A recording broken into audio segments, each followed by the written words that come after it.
नमस्कार, मैं हिमांशु बयानी और आप देख रहे हैं द पब्लिक इंडिया पे द हिमांशु बयानी शो, जिसमें हम बात करते हैं बाजारों का। तो आज है बुधवार, लेकिन बाजारों का हाल बहुत बुरा रहा मंगलवार को। करीबन कम से कम एक आध लाख करोड़ का नुकसान हुआ है। मतलब जिस तरीके से मार्केट रहा है इन पिछले दिनों में, तो सेंसेक्स हमने देखा कि करीबन 2% टूटा है, 1456 पॉइंट मंगलवार के दिन। दूसरी तरफ निफ्टी जो है वो 436 पॉइंट, यानी कि उसमें भी 2%, 1.83, और सेंसेक्स में 1.92% सेंसेक्स निफ्टी में 1.83, मतलब 2% की गिरावट। और ये फ्लैट जो हमने कहा था कि मार्केट फ्लैट ट्रेड हो गए, तो उसमें फ्लैट में ये डाउन साइज में 2% के आसपास रहा है। दूसरी तरफ हम निकी और शंघाई कंपोजिट की बात करें तो वहां पे भी हमको एक तरीके से गिरावट देखने को मिली है। मतलब एशियाई बाजारों का जो स्पिल ओवर था वो हमारे भारत के बाजार में हमको देखने को मिला है।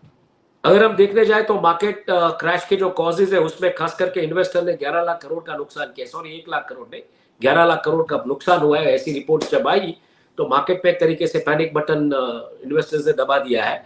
यूएस ईरान का सीज फायर जो वो ना लाइफ सपोर्ट है, तो उसकी वजह से भी कुछ चीजें बाहर सही तरीके से निकल के नहीं आ रही है, तो वहां भी मतलब बहुत सारी किल्लत है।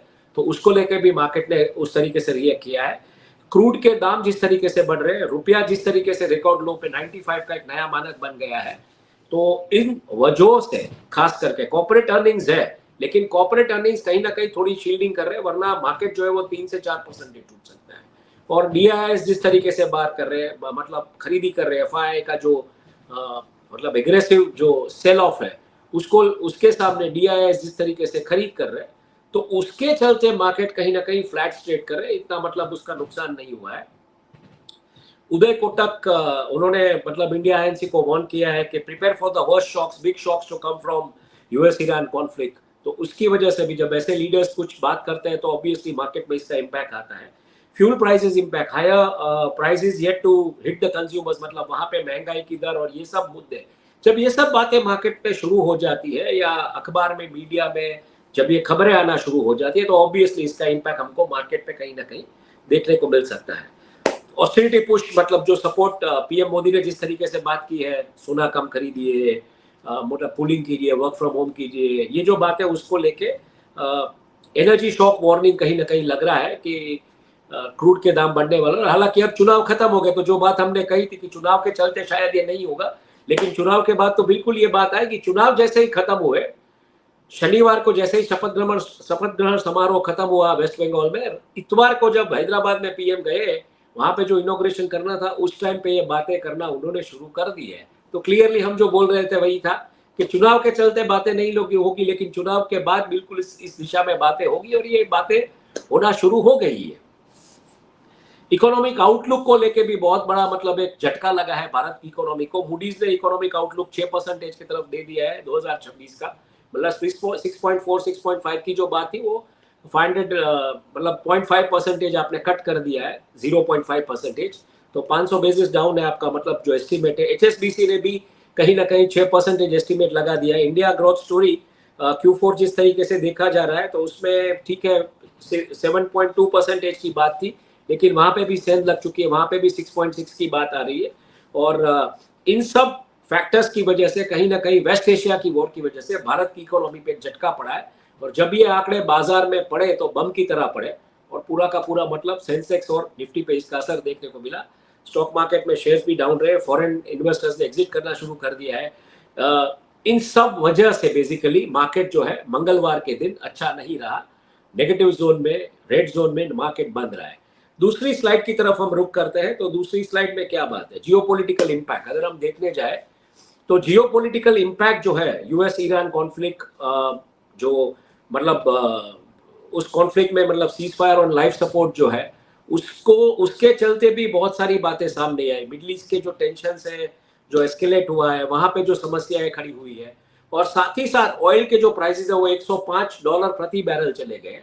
तो यहाँ पे भी इम्पैक्ट देखने को मिला है कि कहीं ना कहीं ये जो होप्स है मतलब टूट रही है इकोनॉमी रिवाइव करने की, या इसमें कुछ यूएस ईरान के बीच कुछ बातें अच्छे तरीके से आ रहेगी, स्ट्रेट ऑफ हॉर्मुज खुलेगा, तो ये सब फैक्टर्स की वजह से कहीं ना कहीं इम्पैक्ट देखने को मिला है दुनिया भर के मार्केट्स में भी।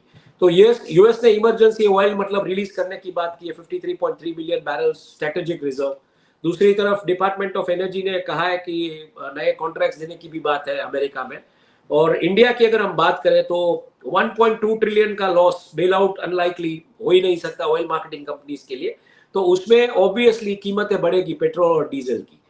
तो इन सब मतलब बातों के चलते हुए पेट्रोल डीजल प्राइसेस के मतलब जो दाम है वो जल्दी ही बढ़ सकते हैं, ऐसी संभावना दिख रही है। और अगेन वही बात उदय कोटक ने मतलब कहा है कि urges bracing for the big shock from conflict, energy shock may extend, मतलब मई महीने तक चल सकता है, ऐसा सऊदी अरब के चीफ ने भी कहा है। और हायर फ्यूल प्राइसेस वो मतलब कंज्यूमर्स को हिट करेंगे। फर्टिलाइजर्स का भी मतलब एक बात आ रही है कि फर्टिलाइजर्स उतना उसका शिपमेंट नहीं हो पाएगा, तो इसकी वजह से ब्लॉकेज जो चालू रहेगा। तो खरीफ सीजन अभी मतलब बारिश होने के बाद खरीफ सीजन शुरू हो जाएगी, तो उसमें फर्टिलाइजर्स की भी किल्लत भारत में शुरू हो सकती है। तो ये शायद आगे जाके फूड क्राइसिस को भी ट्रिगर कर सकती है और इन्फ्लेशन को भी बढ़ावा दे सकती है, क्योंकि इतना जब आपके पास अन्न नहीं होगा तो ऑब्वियसली उसकी जो डिमांड है, वो जब डिमांड स्पाइक होगी तो भाव बढ़ेंगे जो सप्लाई होगा उसके सामने, और यहीं से इन्फ्लेशन स्पाइक होगा, फूड इन्फ्लेशन। सिल्वर के भाव जो है, चांदी के भाव बढ़े हैं और गोल्ड के जो भाव है वो डिप्रेस हुए हैं, मतलब इतना उसमें इजाफा देखने को नहीं मिला है। तो आइए बात करते हैं अब आगे, स्लाइड नंबर 3 के ऊपर चले जाते हैं। स्लाइड नंबर 3 में जो करेंसी और फॉरेक्स रिजर्व्स की जो बात है, रुपया ऑल टाइम लो 95.63 के आसपास, मतलब 95 एक नया मानक बन चुका है अभी भारत रुपये के लिए। और इसके चलते एक्सटर्नल प्रेशर्स जो है खास करके तो यहाँ पे यही बात है, इमरजेंसी मेजर्स की बात है, इकोनॉमिक आउटलुक जिस तरीके से टूटा हुआ है, यूएस जापान का जो कोऑर्डिनेशन है एफएक्स वोलेटिलिटी को लेके, इक्विटी फंड इनफ्लोस जिस तरीके से चल रहे हैं, और मतलब सिस्टमैटिक इन्वेस्टमेंट प्लान जो होते हैं सिर्फ उसमें भी कहीं ना कहीं 3% का डिप देखने को मिला है। और येन जो है वो उसका थोड़ा इंप्रूवमेंट हुआ है, बट ओवरऑल यूएस ईरान की वजह से मतलब सीज फायर के जो जिटर्स है उसके चलते वीक रूपी बिकम्स रिकॉर्ड लो। और ऐसा लगता है कि इसकी वजह से तेल के दाम है जो बढ़ते रहेंगे और स्टॉक मार्केट पे इसका असर रहेगा, रुपए के दाम भी मतलब रुपया भी घिसता रहेगा, और इसके चलते हमको लगता है इक्विटी मार्केट्स में इसका इम्पैक्ट हमको देखने को मिल सकता है आने वाले दिनों में। स्लाइड नंबर 4 पे हम चले आए, टेक्नोलॉजी एंड आर्टिफिशियल इंटेलिजेंस की अगर हम बात करें तो निफ्टी और आईटी का जो क्रैश हुआ है उसमें अगर हम देखने जाए 4% स्टॉक हिट, 52% लो। ये क्यों इंडियन आईटी कंपनीज के स्टॉक क्यों टूट रहे हैं, समझने लायक बात है। इसके ऊपर एक फोर्ब्स इंडिया ने बड़ा अच्छा खासा आर्टिकल कर दिया है कि एआई डिफ्लेशन जो प्राइसिंग प्रेशर को मतलब एक तरीके से रीशेप कर रहा है ग्रोथ आईटी कंपनीज की। तो आईटी कंपनीज ने कभी मतलब एआई के एरिया में उस तरीके से काम करने की कोशिश नहीं की थी, क्योंकि आईटी कंपनीज जो इंडिया की थी वो ज्यादातर जो लेबर आर्बिट्रेज मार्केट थी, तो वहां पे जो पैसा वो नाम लेके आते थे, सस्ते दाम में काम करते थे और उनके कॉन्ट्रैक्ट्स दूसरे कॉन्ट्रैक्ट्स उस तरीके से नए दाम में होते थे। लेकिन एआई आने के बाद वो पूरा का पूरा मार्केट अभी एक तरीके से फ्रीज हो चुका है, रिक्रूटमेंट्स भी नहीं हो पा रहे इतने, तो इंजीनियर्स तैयार है लेकिन नौकरियां नहीं है। तो वो बस हम मिस कर चुके हैं, जहां पे हमको एक टाइम पे डिसीजन लेके जो आर्टिफिशियल इंटेलिजेंस है या हार्डवेयर इंजीनियरिंग का जो एरिया था उसमें जो जाने की जरूरत थी वो हम नहीं कर पाए। तो इसकी वजह से इन्फोसिस, एचसीएल, टीसीएस, इसके जो स्टॉक्स है वो नीचे पड़े इस रिपोर्ट की वजह से। और कहीं ना कहीं मतलब एआई को डिकोड करने की कोशिश कर रही है भारतीय कंपनियां, बट देखते हैं अब कैसे होता है। और जैसे ही ये वर्क फ्रॉम होम की बात आई है तो जो जोहो का जो मतलब पूरा एक पैक है उसको लेके जोहो में भी मतलब एक जो कंपनी है जोहो का जो सॉल्यूशंस है, ऑफिस सॉल्यूशंस वगैरह, उसकी भी डिमांड बढ़ चुकी है। और वी नीड अ न्यू मतलब इन्फोसिस एंड टीसीएस, ऐसी बात आ रही है बहुत सारे उसमें। तो आने वाले दिनों में शायद जोहो उस लीग में हमको देखने को मिल सकता है। ओपन एआई का जो एग्रेसिव एआई पुश है उसमें कहीं ना कहीं उन्होंने launches new open AI deployment receive 4 billion investment, उनकी कंपनी के जो एम्प्लॉयज हैं उनको उन्होंने स्टॉक्स में मतलब बेचने के लिए सलाह दी है।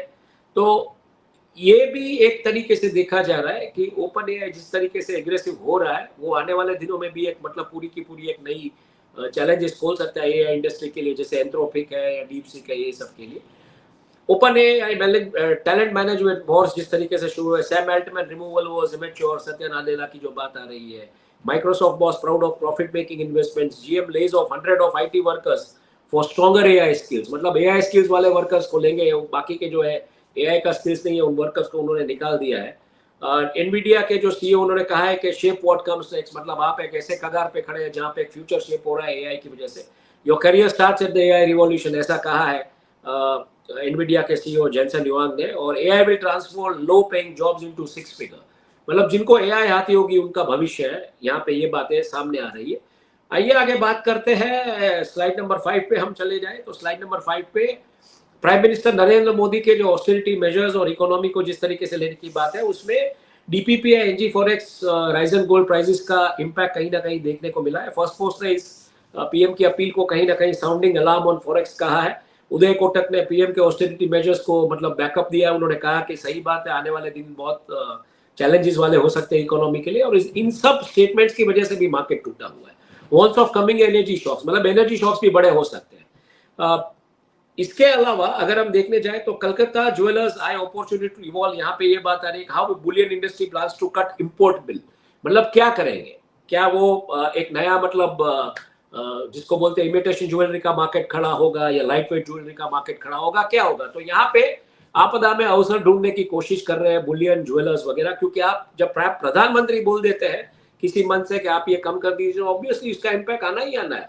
मतलब ऑलरेडी अगर आप देखे जाए सराफा बाजारों में तो मंदी का माहौल था ही, उसके चलते क्योंकि कीमती सोना हर कोई नहीं खरीद पा रहा है, तो मंदी का माहौल था वहां पे। अब उस पर जाके प्रधानमंत्री ने बोल दी कि आप सोना मत खरीदिए एक साल, तो आप सोचिए कितनी बड़ी मंदी आएगी सराफा बाजारों में।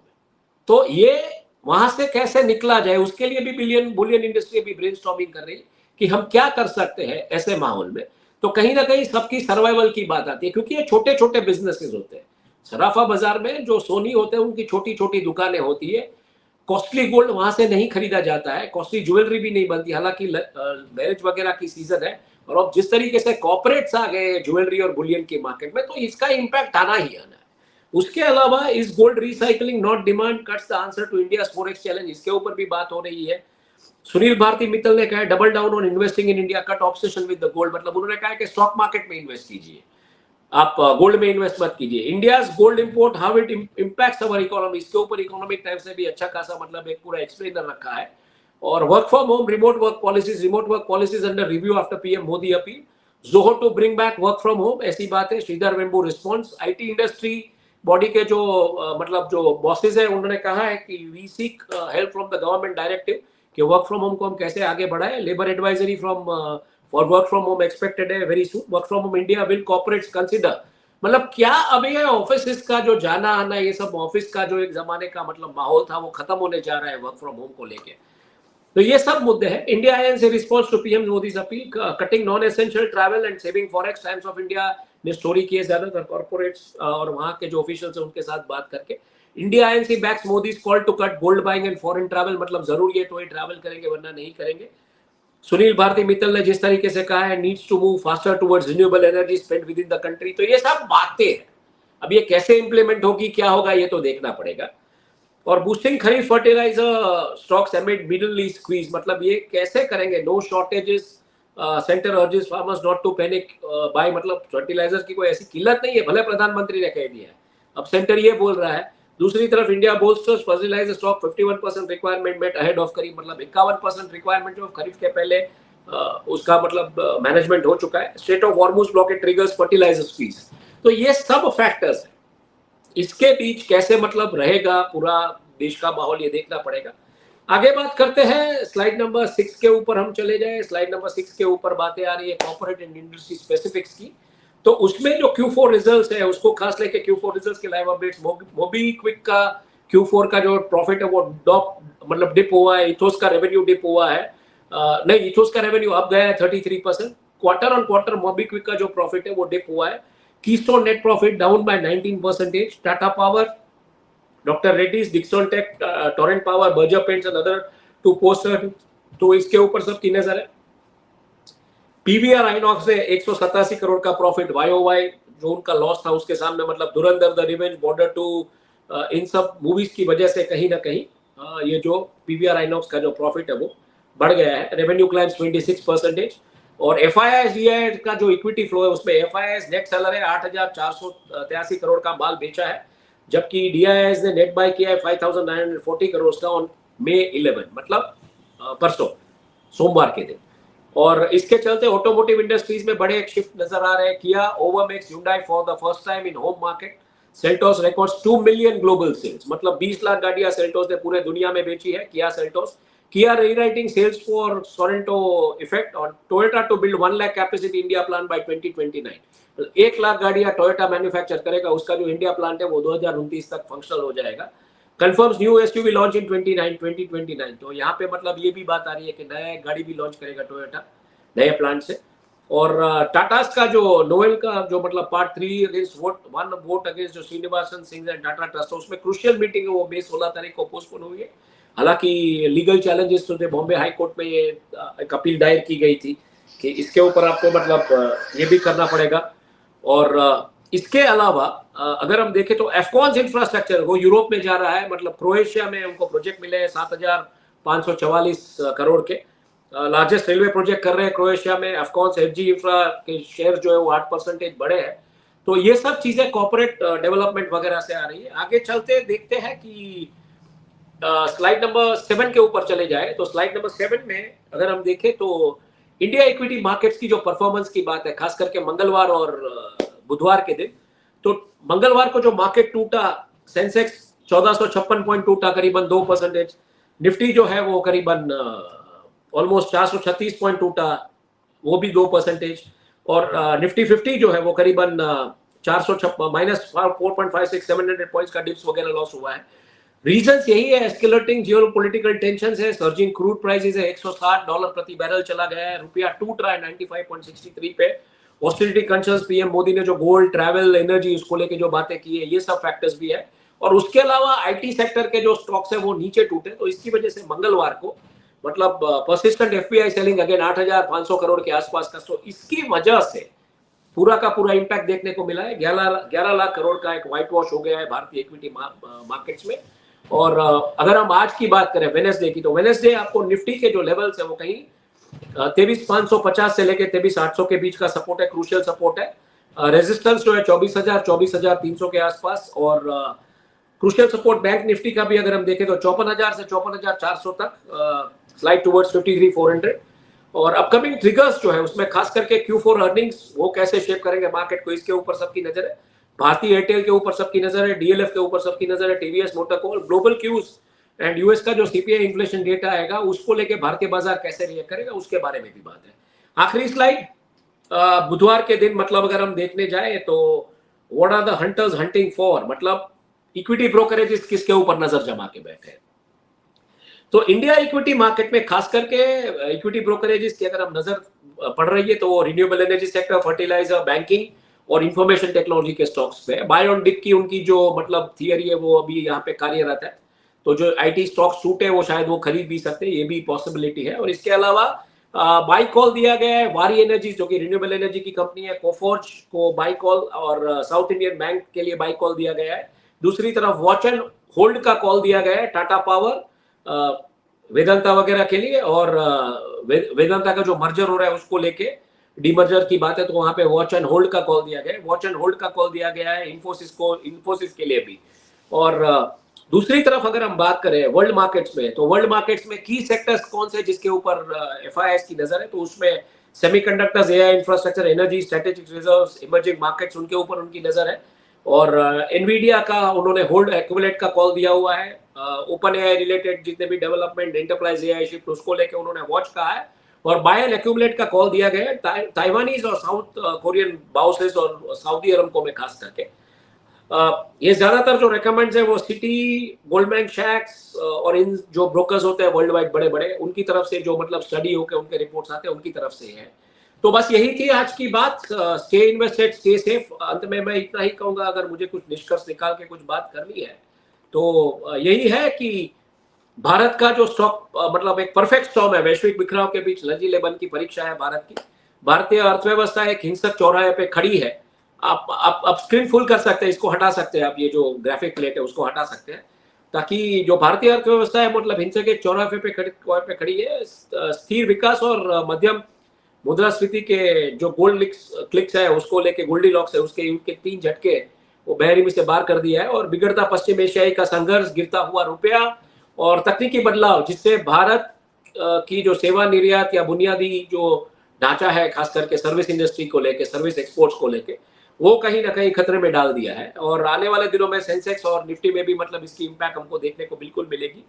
आखिर में अगर हम बात करें तो निष्कर्ष यही है कि बुधवार के दिन जो शिकारी मतलब निकले, जो ये hunters hunting on a Wednesday in India and world stock markets, अगर उसमें हम देखें तो नवीनीकरण जो मतलब ऊर्जा है, जो रिन्यूएबल एनर्जी, उसको लेके, वैश्विक बैंकिंग के शेयर उनको लेके, और भारत की जो विकास गाथा खत्म नहीं हुई है, लेकिन जो गोल्डीलॉक्स है उसका चरण समाप्त हो चुका है।